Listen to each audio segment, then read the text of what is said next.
So I just saw that there's a new movie called We Summon the Darkness that centers around metal, and I came a-running. Let's discuss.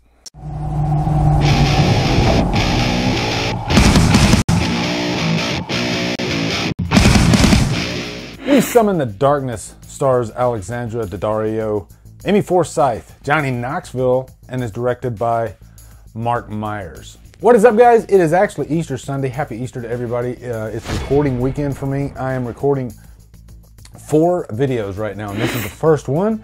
So by the end of the last one, my voice will be gone and I will be crawling out of my evil lair. But just to give you a sneak peek, I'm doing We Summon the Darkness, Bloodfest, and then I'm doing 2 top 10s, Underrated Horror Killers 2, and Worst Remakes. Looking forward to getting all those out to you guys. But we're here to talk about We Summon the Darkness. This is a movie that I just heard about probably last week. I think it was either on, I'll give a shout out because I did see that Zachary Haith on Instagram posted this, and immediately it caught my eye because Alexandra Daddario's in it.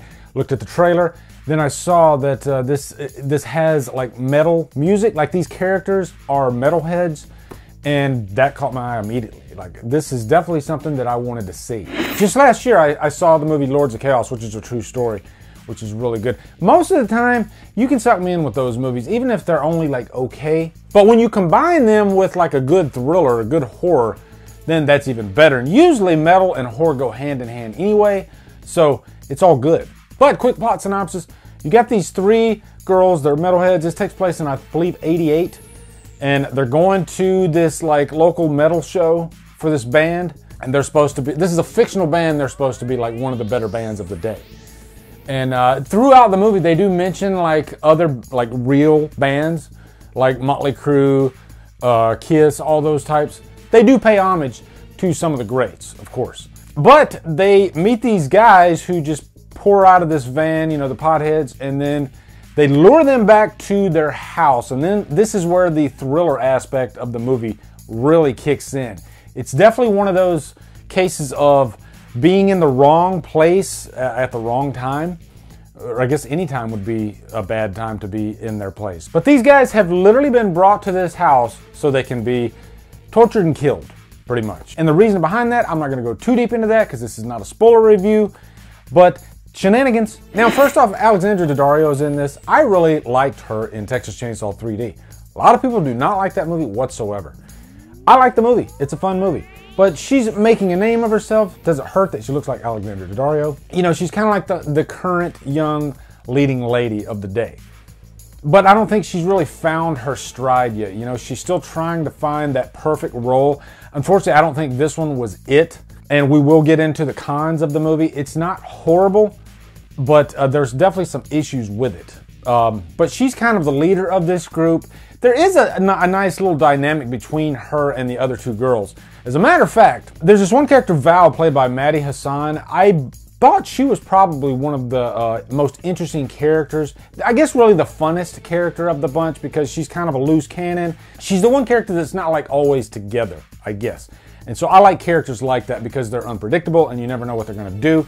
And she does have some nice moments in this, actually. For a second, I actually thought that she was Florence Pugh from Midsommar because she's really making a name for herself these days. Striking resemblance, actually. I almost would have bet on it, but sure enough, no. It's just a completely different actress, but I think just as talented. Now, there's this character named Bev. She's new to this whole thing. She's brought into the fold by these other 2 girls.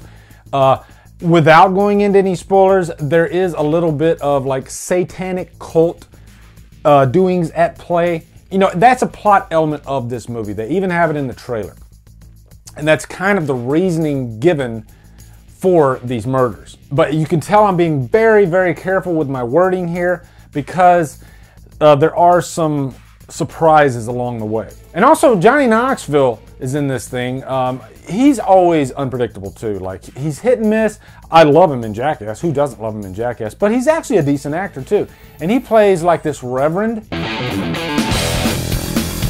My brothers and sisters, the evil that is heavy metal rock music is unwavering in its goal to corrupt our children's souls.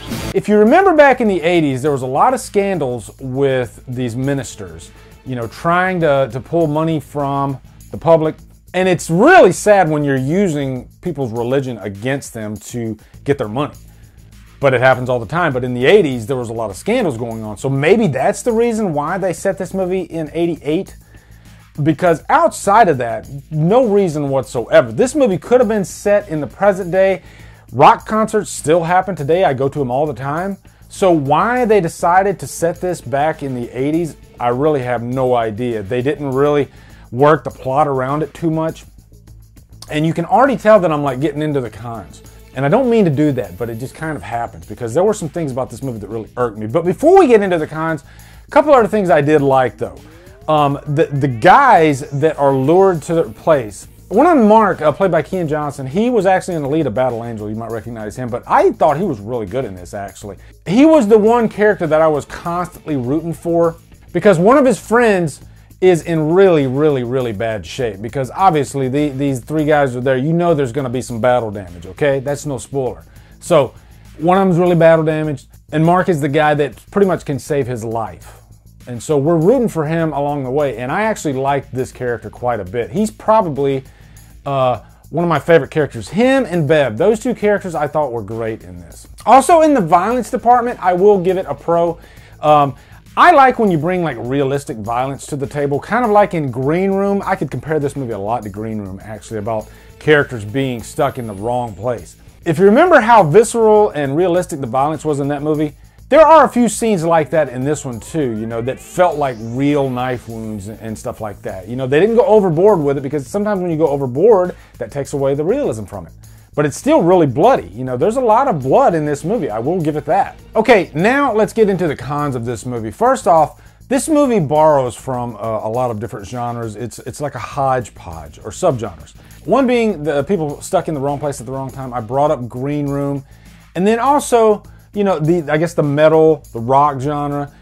You're gonna make comparisons to movies like Detroit Rock City, Rockstar, all those. My point being is that this borrows small elements from those, but it really takes them on like a superficial level, especially the heavy metal aspect of this. If you take movies like Detroit Rock City, like Green Room, those movies really go much deeper than just what's on the surface and why these characters love heavy metal so much. The inner workings of these types of characters, you got none of that in this whatsoever. And really that comes down to the characters. And the characters in this, while were somewhat entertaining, I really just couldn't get into them that much. You know, really at the end of the day, this movie just felt safe. You know, it felt like the script needed to have a little bit more work done to it. I think there was a lot of potential there, actually, for sure. You know, I like my psychotic movies. I could group this in with that subgenre. I like them to really go for broke in the last act. And I don't think this one really did that, you know? I think it just kind of played it safe. I wasn't bored by it, but by the end of the movie, I was like, okay, that was cool. I'll never watch it again. I would much rather watch movies like Lords of Chaos, like Detroit Rock City, like Green Room over this. And I can see why this probably wouldn't have went to the theaters, even though nothing's in theaters right now. I can see why that this went straight to VOD. But it is cool to finally review something new this year. I will give it that. But overall, guys, I'm going to give this kind of like a low humdrum, you know? It wasn't a waste of my time. I still had a decent time with it, but it's just something that I'll probably never watch again. But if you want to check it out, you can definitely get it on VOD. I got it from Amazon, and you can get it on Vudu, all those platforms. Anyway, guys, if you've seen We Summon the Darkness, let me know in the comments. Looking forward to hearing your thoughts. Also, be sure to come over to Killer Flicks, where we talk horror all day and every day. And on Fridays, we do Free for Fridays. Follow me at Drumdums on Facebook, Twitter, Instagram, and Letterboxd. Anyway, guys, thank you so much for watching. Have a great day, and Drumdum out.